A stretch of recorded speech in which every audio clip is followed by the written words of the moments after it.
We were keeping it a secret from everybody. Yeah. He gaslit me like there's no other. Should I explain that story? Should I go there? I couldn't keep it in anymore. I had diarrhea of the mouth. Like I was like, what? When are you going to propose? Like what is happening? Like my family was stressed. I feel like we bombed on the communications front for this one snafu. This is a good question, okay? But then you're babying your groom. Would you rather have no music at your wedding reception or only have a playlist of songs you dislike? Welcome to Wedding Wednesday, the podcast that's about to spill all the tea on what it's like to plan a wedding from the bride's perspective and all the details no one talks about. I'm creating the podcast I need to keep me sane and feeling less alone as I plan my own wedding. We're diving deep into the hilarious, messy, and sometimes crazy world of wedding planning and wedding horror stories.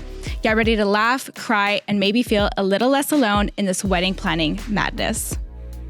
Hello. Welcome back to Wedding Wednesday, episode 5. Today's episode, we have a very special guest, my lovely fiance, the person who's literally single-handedly responsible for the launch of this podcast. So you guys are going to get to know him a little bit better today. And we're going to talk about a bit of our love story. We're going to talk about the ups and downs of planning our wedding and planning our engagement party. We're also going to be asking him a bunch of listener questions from the bride to the groom to get the groom's perspective. And then at the end, we're going to be playing a little game of Wedding Would You Rather just to wrap it up. So with that, let's get into our show. Hi, honey. How are you? I'm good. How are you? Welcome to Wedding Wednesday. Thanks for having me. Of course. Well, you're my fiance. We had to have you on one of our episodes. Yeah. So tell everybody, I guess, how we met. How did you fall in love with me? Tell everyone. Fair enough. So it started at the bank. So really, actually, it started at school. So we have a friend in common. Mm-hmm. And one day she's like, hey, do you want to have lunch with us? I'm like, yeah, sure, no problem.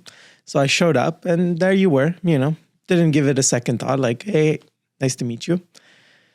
Then a couple months go by and we're in summer.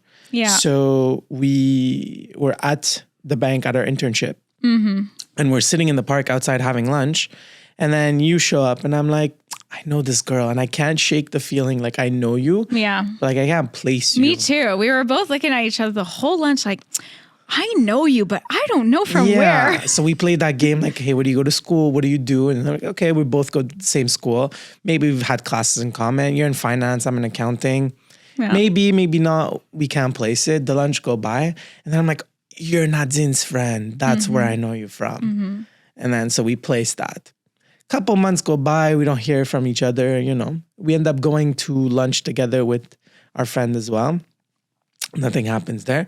We come back next summer for our summer internship. And that's where I think it clicked. We had spent the whole summer together, part of that program, because that year we were all together. Yeah. And we started talking to each other.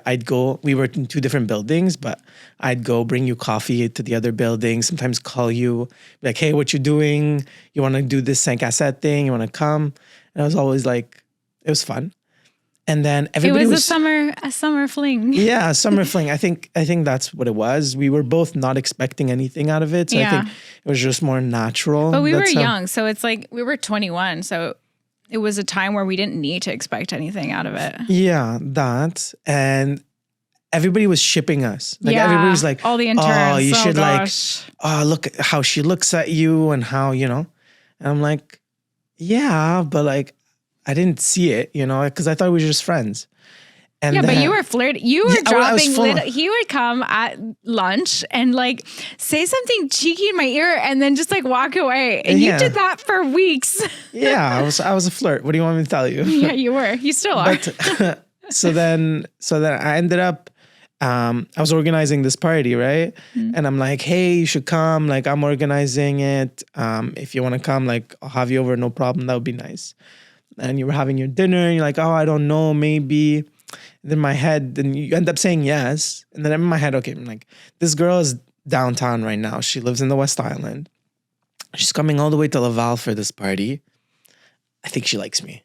But like, and everybody's like, yeah, dude, like it's obvious. Like, like you're being ridiculous. And I'm like, okay, let's see how it goes. So you come and we end up having a great time at the party, and I drive you back home. And then, I do the gentleman thing and I walk you to the door, So that was the beginning. The rest is history. The rest is history. Exactly. We went on a couple dates that summer, and the whole time we were keeping it a secret from everybody. Yeah, from the interns. Everybody was talking, like I didn't want that. So sometimes, we'd go to events or like dinners or lunches, and like I'd wait 5 minutes outside because we came in together to walk in, or we wouldn't sit next to each other. We'd like hide it. And then the fall, we did like a reunion from all the interns. Yes, and that's true. We did walked do that. in together and we like announced our love. Like, hey guys, this happened. They're like, finally, like, that like it was PSA, time. PSA, yeah. PSA, yeah, exactly. We're dating. And then the years went by, one after the other, after the other, after the other. Yeah. 7 years went by, and it felt like it was, we've been together 7 years, right? Did we start our 8th year? Yes. Yeah. August, yeah. It feels like we've been together 3. Like it flew by. Yeah. COVID did also like, it's a blip, right? So that takes out some time. It feels like from the whole thing. Yeah. But it's a good thing. It's a good thing. Time flies when you're having fun. That's true. Very much so. Yeah, so. Tell everybody how we got to engagement. Like I don't know from your perspective. I don't think you've ever told me this. Like when did you decide you were like, this was headed towards marriage and like you were ready to propose? Decently early on, honestly. I think like a couple years into our relationship, I'm like, okay, I like this girl. We vibe. We have the same values. We have the same goals. We're very driven people. We want to like make it to the same places. We share like a vision. Yeah, we do. Okay, That's true. this person can be a great partner to me. Like, she's gonna be great. Yeah. So then it was just like more of a logistics question. Like, okay, like I have these things that I'm trying to accomplish in my personal career and my personal development that I want to get to before we can like settle down, get the house, get engaged, get married, do all of those things. So it was like a natural progression. And I think we also had multiple discussions about the subject. Like, is this something that you're interested in? Is this something that you're looking forward to? Is this something that you see? Because like, I believe that if you're going to ask a girl to get married to you, you should already know the answer. It shouldn't be like, will she say yes or no? It's like, it should be, she's going to say yes. It's just like a formality. It's a surprise. Yes, it's a nice, exciting environment, but it should be a formality. You should already know the answer to this question. Yeah. So we had discussed it, and it was like, it was coming up, and the summer felt like it was the right time. Like we were there. I had finished my CPA. I had finished, we had moved in together. Like I had seen all the things I wanted to see, that we could cohabitate together well, and all of that could work. And then I was like, okay, it's time. So should I explain that story? Should I go there? You want to tell the people? Tell the people. Okay. So I knew it was happening. And so my godmother is very important to me, so I made sure that she was there. She was there, so like we made sure that she would fly all the way from Lebanon to make it to here. Yeah. So like I had everything set up for that.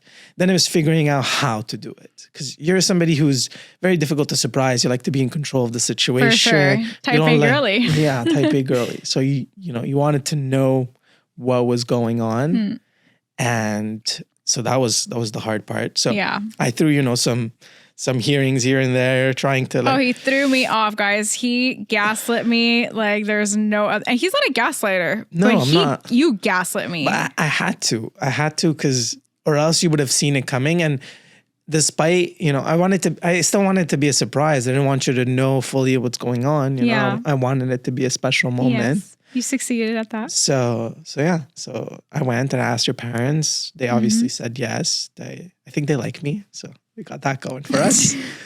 And I think so too. You think so too? Good. So I asked them, and then it was trying to figure out when we were going to do it. We have our date nights on Wednesday, so it felt like a symbolic day. Yeah. I think a Saturday or Sunday, you would have expected it. For sure. I had a date in the calendar that I was like, oh, it's going to be this day because of your aunt was in town or whatever. We were not busy that day, and it was a Sunday. Yeah. I was like, he's for sure going to propose on that Sunday. And that Sunday came and went and you didn't propose. Yeah. Reverse Uno card on you. You totally reversed, but you did perfect because I'm glad I was surprised. Yeah. So it ended up, so anyways, so knowing you, I was like, okay, if I pick the restaurant and I tell her we're doing this and that, she's going to know something's up. Right. So I'm like, you know what? I feel like sushi, find us a sushi restaurant and book it for us. So you went and you did that and we're like, perfect. And so we're at the sushi restaurant having dinner. And then my sister and your sister at home finishing preparing everything. So I had sat down with my sister and we had made like a Pinterest mood board and determined what we wanted the whole thing to look like. And so I got the stuff. I ordered everything that I needed from Amazon, from all the different places, got the flowers, got the candles, got everything ready to go. And then started preparing. And then we went for dinner. So my sister and your sister came back afterwards to finish everything up, light everything up, and get us ready for the moment. And then things just worked. Like everything just lined up for it to be a great night. Everything that could go well for once went well for me. Maybe not for your surprise, for you figuring it out, but for me, it went really well. I didn't want to figure it out. I just felt it in the air. Yeah. I felt it from everybody, the angles, the little comments, I just knew it was coming. Yeah. Love was in the air, you know? But I think also because I had discussed it, right? With my parents, your parents, everybody was kind of aware. So everybody was trying to hide it, but everybody... that's why I felt it because everybody was trying to hide it. Yeah, I think so. They become self-aware, you know? You have this little secret that you're keeping. Yeah. You know? So you're trying Even his best friend came, your best friend comes in with the ring at our housewarming party. Yeah. And she like hid it and like they brought it upstairs to your office and it was just hanging out in the house this whole time. Yeah, well, you know, gotta keep a few secrets here and there. I know. You know? But it's perfect. Yeah. You surprised me. I always said to Antoine that I wanted my family to be there after you proposed, but I wanted the proposal to be intimate. Yeah. You did exactly that. That was one of the gaslights that day, like the day of. I'm like, oh, so you want me to propose like in a restaurant in front of everybody? Oh my gosh. And like having a mini meltdown, like, no, I want it to be private. Yeah, because after that Sunday came and went, and I could feel it in the air. I was like, I couldn't keep it in anymore. I had diarrhea of the mouth. Like I was like, when are you gonna propose? Like what is happening? Like I feel like everybody's like looking at me, waiting for a proposal. One of my best friends was like, let's go get our nails done. We went to get our nails done. We've never done that before, and I was just going on and on and on about how everything seemed like it was pointing towards a proposal, and like there was no other date. There was no more days left for a proposal. And then lo and behold, literally I lost my shit on him at Wednesday that lunch. And then Wednesday that night he proposed. And he was always planning on proposing. You were always planning on proposing that night. Yeah, 100%. No, I was adding oil to the fire the whole time. Like every time I had a chance to be like, oh, like I haven't picked out the ring. I don't even know what you want. Like what color? What's your size? Like I don't even know all these things. Yeah, like, but you knew all these things. Yeah, because I had a file. I had a nice file prepared by your best friend. You know, so that was very useful when it came time to do. So then after I'm losing my shit on you, and you are gaslighting me back. Yeah. You turn to me and you say, "But what are you wearing tonight?" Yeah. And then I was like, what the heck? You've never asked me that before. Yeah, because I trust your style. You know, you're stylish. Except for that one day. Yeah, I just wanted to make sure, you know. And these are the types of comments that made me feel that I was getting for weeks on end. Yeah. That made me feel like it was coming. Yeah. So I was like, this is so weird. And lo and behold, I'm glad you asked, honestly. Yeah. Yeah, you did the right thing. Because I could have worn God knows what. Yeah, and it wouldn't have been as cute. Yeah, no, it's okay. You wear a nice dress. It's nice. It's perfect. And then so the family came over, your grandparents, my parents, some of my uncles. It was a lovely, you know, evening. Mm-hmm. A lot of tears, a lot of so happy many tears. But, it was just making me think about it. Makes me want to cry in the best way. Yeah, it was cute. Yeah, it's so special to have everybody there. So you proposed, and then the first thing after you proposed was, okay, let's plan the engagement party. Yeah, because we wanted to do something, and we didn't want to. In my original vision, we were doing the engagement party right after the proposal, like kind of a surprise. But everybody's like, no, Adriana's going to want to have her input. My family was stressed about planning an engagement party like 2 or 3 weeks after the engagement. Your family, they felt Were they stressed? I can't remember. I think they were more like trying to figure out where we would do it. I think that was the biggest thing. Like having a place that could accommodate the amount of people that we wanted to be and figuring out how far we were pushing the invites. You know, are we keeping it just family, like super tight family? Are we like a bit of extended? Are we inviting friends? Yeah. That was a fun ordeal. Really complicated ordeal to coordinate with our families. Yeah. Because at first we wanted to do it at my parents' in their backyard. Yeah. But we really wanted our friends there. Yeah. And our families were like, why didn't your friends there? Like, just do family. And we were like, no, but like our friends, they witnessed a lot of our relationship. Yeah. Sometimes your friends they see sides of you your family doesn't necessarily see. Of course, yeah. You know, and a lot of our friends have been with us like since we got together. Yeah. So they're part of our story and that's why we wanted them there. But then our families are like, but you don't need, your friends there. And my parents were like, yeah, but our backyard can only accommodate like 40 to 50 people. And we both have big families. But if we were to include our friends, we would be pushing from 60 to like 80 people, like in that range. And then my parents were like, it's too many people. So then the search began for a venue. Yeah. That was fun. It was not fun. No? No. It was stressful. Discouraging, I think. It was discouraging. Yeah. It's because we were trying to keep it under a certain budget. So that always, like, whenever the constraints. That too, yeah. That was stressful for sure. That's one of the, like, we were able finally to figure out that a restaurant with a designed menu a la carte kind of thing was going to be the right approach. Yeah. To keep it. And we were able to negotiate the rate with the guy and and we knew the food was good. So that ended up working out. Big time. We had to see a few places before. And also we also wanted like a party. We didn't just want a sit down dinner. We wanted like a lively party with maybe music and a DJ. So a lot of places were like, yeah, you can have the 80 people, but there's no room for a dance floor. And you can have your DJ. We can't close the restaurant for you. So it was navigating all of those things. I think that was more, challenging. Yeah. Also, for me, navigating my parents' expectations that I had no control over, like not having everybody in the backyard, that was very hard for me. I always pictured my engagement party in their backyard because my parents have a really nice backyard and they have space, but they're right, they don't have space for like 80 people. Yeah, it would have been very tight. And then luckily for us, like, it was a September engagement. So luckily for us, it was like the weather was nice, but it could have rained like totally. A week before we were seeing venues and it was like, it was cold. It was cold. Yeah, it's true. Cold. Like that night was beautiful and it was like very nice, but you don't know that. So all in all, I think it ended up being for the best. I think we got the best of both worlds. We didn't have to clean up afterwards. True. We didn't have to we did a bit like as a courtesy to the restaurant because we brought all those stuff, but like we didn't clean plates and mugs and tables and we didn't do all of that. True. We just brought our decor and took it back and filed everything. Yeah. But this planning the engagement party gave us our first taste of what it's like to plan. Yeah. An event like this where your families are so emotionally involved and they feel like they have a say.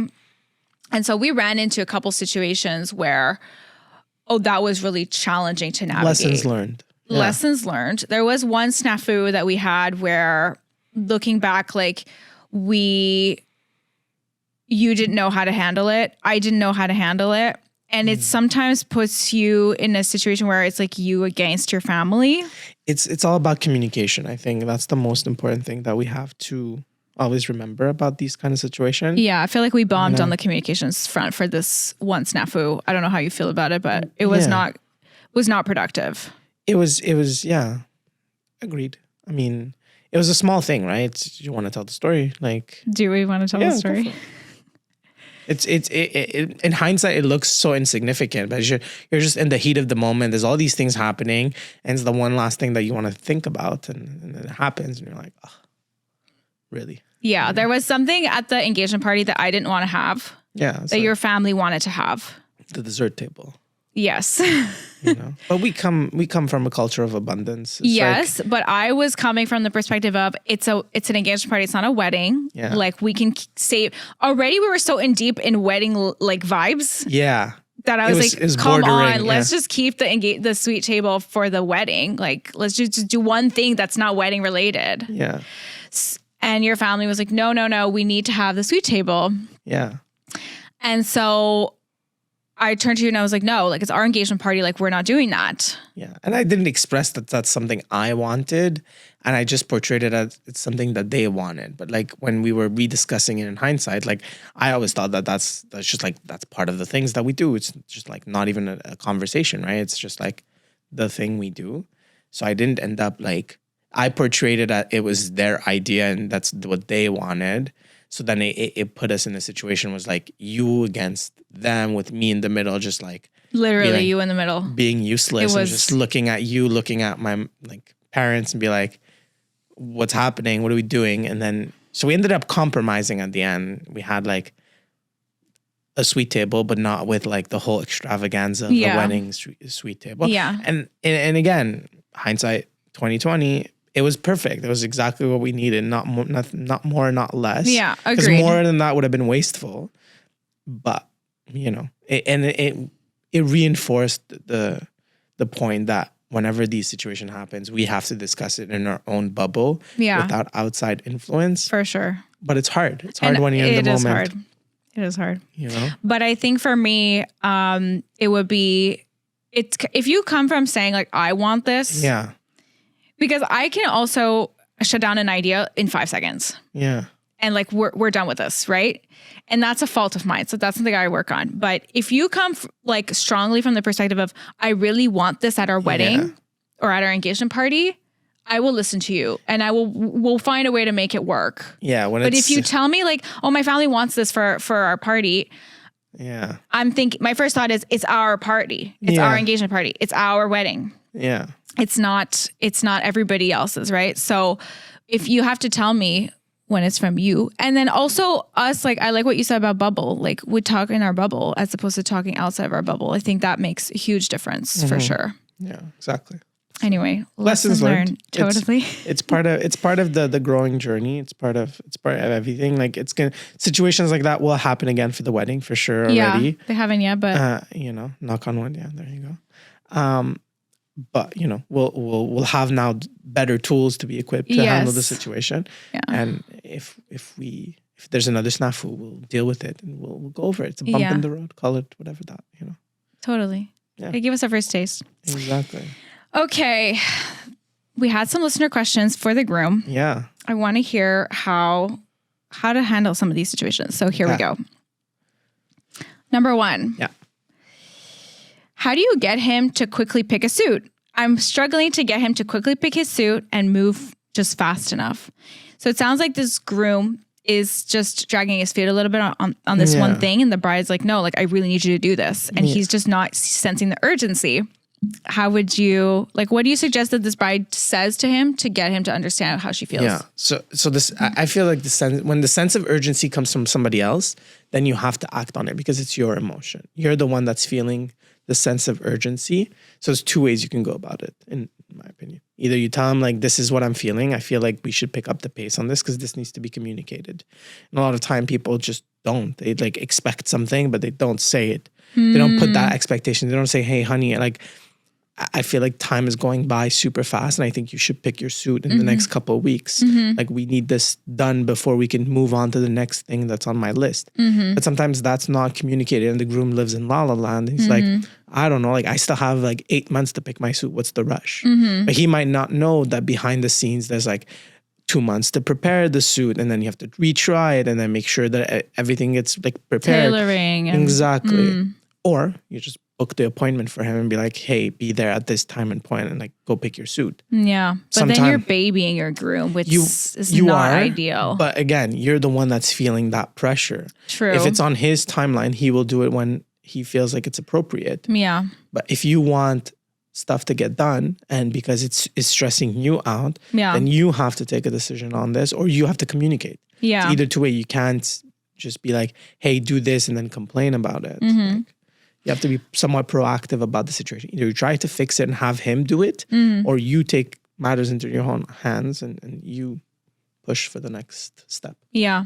I also wonder, like, if you ask your groom or you ask yourself, like, what is the worst case scenario like he decided, like, let's say 2 weeks before his wedding to book the suit. Yeah.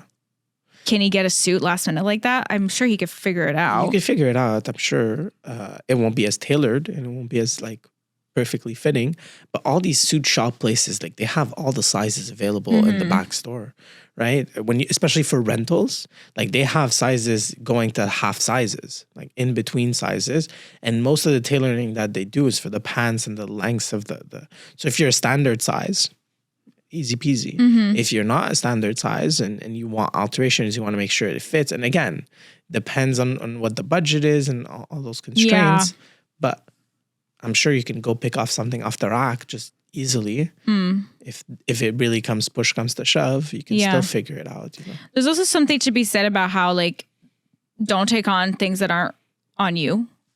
Yeah. Right? Like I haven't even thought about what we're wearing yet, but I don't really see myself annoying you every 2 days to say, go book your appointment, like it's on you. It's your suit. Yeah. It's your day too. 100%. So you'll do that on your time. Like, I might remind you, but I'm not going to stress about something that's like out of my control in that sense. 100%. And I think also like, as if you're a proactive groom, like you see your wife going to shop for dresses, you're like, okay, like should lit up a light in your head and be like, I should go check out the suits, see what the situation is. Yeah.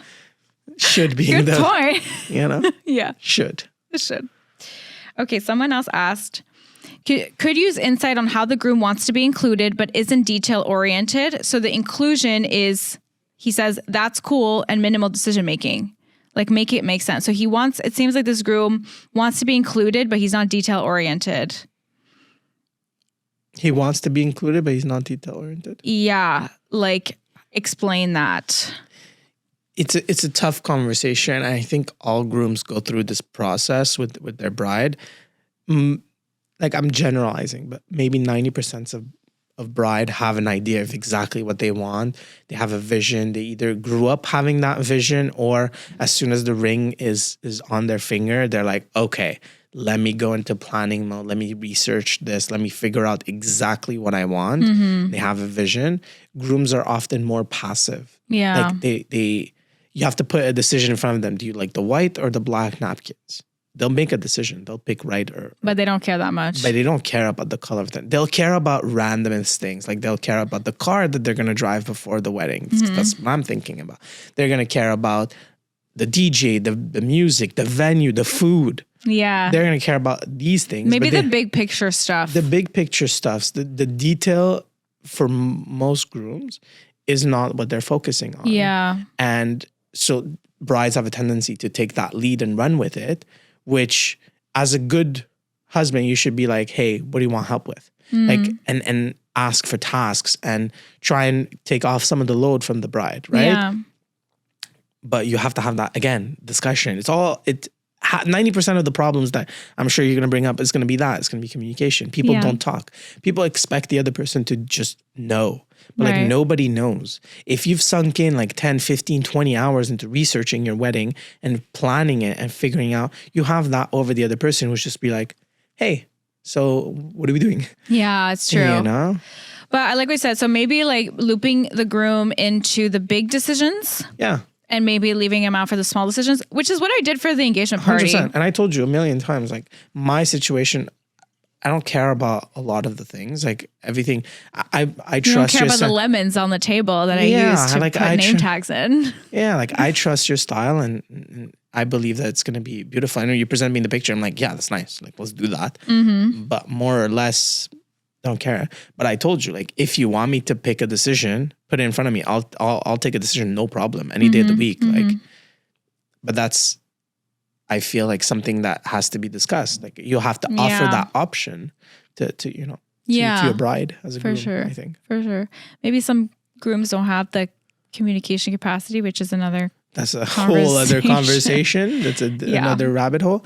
But again, it's all about having that conversation. Yeah. If you feel, and again, I think for all brides and all grooms, planning a wedding is a big endeavor. It's a big thing. There's a lot of costs associated to it. You usually do it for a long time before the wedding happens. Yeah. Communication is going to be your best skill. It's going to be having those discussions. A lot of the problems can be just solved by a simple conversation. Hey, this is what I feel.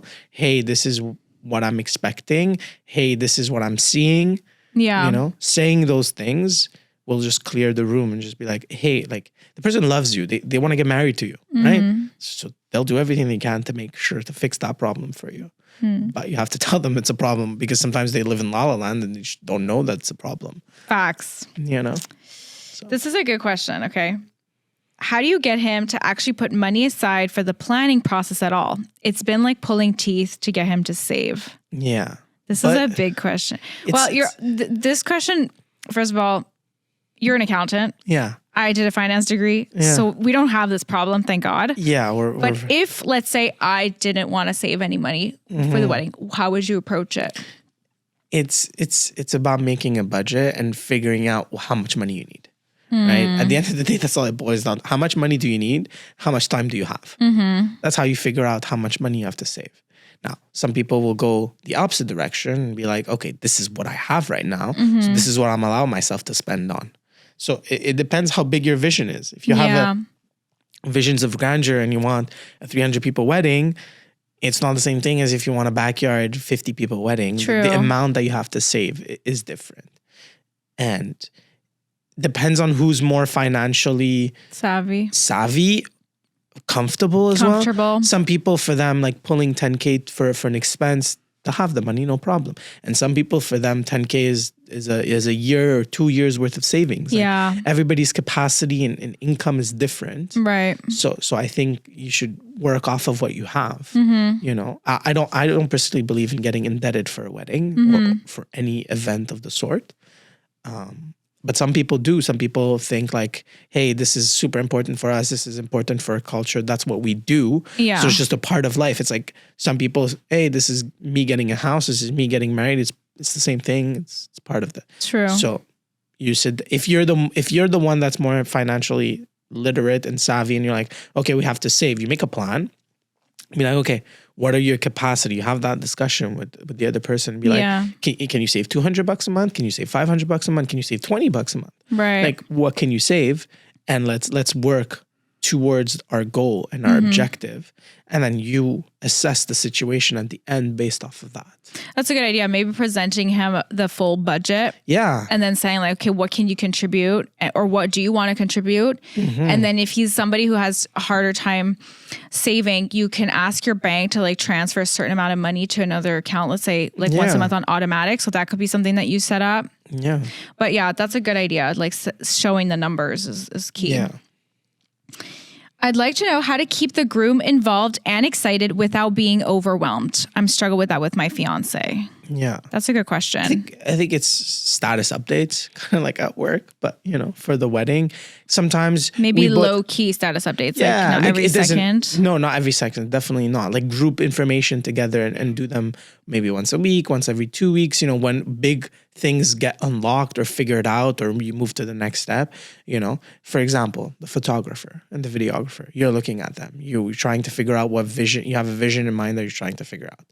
You did your research, you found like 10, 15 videographers that you liked. Yeah. We sat down one night and went through their videos. I'm like, I like this, I don't like this, you know, and then now we're at the point where we're making a list. Yeah. We're like, okay, this is what we want our trailer or our video to look like. Yeah. You know, and we're like, demands, it's a big word, but this is the vision that we're having. Yeah. And then you can take that vision and go. But like, you didn't involve me. I'm like, I found this videographer and every 5 seconds sending me links. That's true. Like that becomes counterintuitive, you know, just make your list, you know, same thing. Like you gave me the church to look at. Yeah. I was like, I went. Choose a church or find one. Yeah. So I'm going at it. I made our list. And then you sent it to me. And I sent it to you. And now we booked it and we're just going to go. So we're going to go see them. Yeah. If you're taking the lead on one of those projects, you assign the person some tasks and then you expect an update. I just see it like it's a work thing. Like it kind of is project management. That's how we are. We're wired corporately. We are very much like that too. So not every couple is. Not every couple is, but we're very corporate in that mentality. So I'm using words like status update. Like this is what it is, you know? Yes. You know? So yeah. There you go. Noted on the status updates. Yeah, exactly. Oh, is there anything that he was excited about helping with, or are they just are you letting me take the wheel? Basically, is there anything you were specifically excited? I think I know. The answer to okay. this. Tell me what you think I was excited about. You were super excited about the food. Yes, 100%. Super excited about that. Yeah.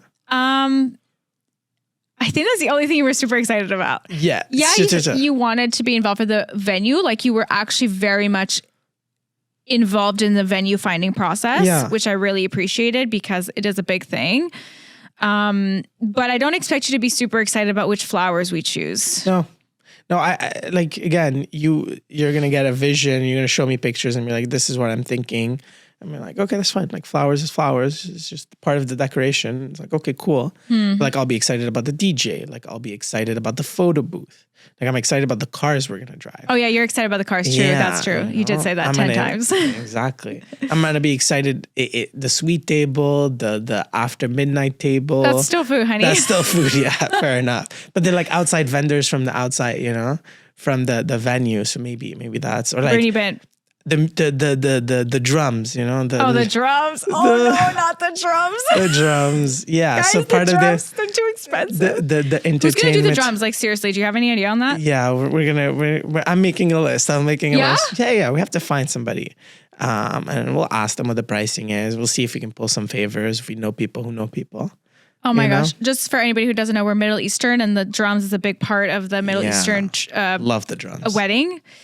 But we found out they are way more expensive than we ever thought it would have been. Yeah. Well, it depends what you want. If you want one guy to show up, if you want 10 guys to show up with the flutes and the, it depends on the package you pick. Again, like budget. You pick something that budget question mark? Question mark? Yeah, exactly. So what's that? Exactly. I'm just kidding. Yeah. Wishful thinking. Yeah, totally. But yeah, the drums. I'm excited about the drums. Yeah. And, yeah. Okay. I think like also when it gets closer to that, picking a suit, like I like suits. So I think it's gonna, like, when I find the suit that I want and figure out what I want. I'm excited for you to choose your suit too. Yeah. Can I see it? Yeah. Yay. Because you can't see the wedding dress. Fair enough. Yeah. No, if you want, for sure. For sure. I want to see it if I can. Yeah. I still don't know exactly what I want. Yeah. To be discussed, to be explored. Yeah. You'll go today because you're going to go try on suits today for another wedding. So you'll take a look. Yeah, exactly. Awesome. All right, let's wrap up with a spicy game of Would You Rather. Yeah, let's do that. Okay, let's go. Would you rather have an all-white dress code or let everyone wear what they want? I personally don't care for all the all white. Let everybody dress what they want. Yeah. I think we've had situations where we've seen, there's always that one person who's wearing there's white. Always one person at a wedding wearing white. Yeah. Always. It's just, it is what it is. You Why? can't do anything. Don't wear white to a wedding. Some people don't know. Some people just don't know that that's an etiquette thing. It's just, don't wear white to a wedding, an engagement party, a bridal shower, or a bachelorette. Yeah. That's my thought on it, though. That's your thought on it. So let everybody wear what they want. It's a, Yeah. It's everybody to their own. This one's really for you. Okay. Would you rather have no music at your wedding reception or only have a playlist of songs you dislike? Honestly, I'm a people pleaser, so I'll take songs I dislike. At least we'll have music. I think people are going to be more annoyed that it's it's going to be more of an awkward party if, I think it would be boring. Yeah. So I can get over the fact that I don't like certain songs. Yeah. And if people like them, then at least we'll have that. Mm-hmm. If they're universally hated songs, then it's completely a different question. Totally. But, yeah. Would you rather have a catered wedding with terrible food or have a potluck style reception? So our families cook well, so I'm going potluck.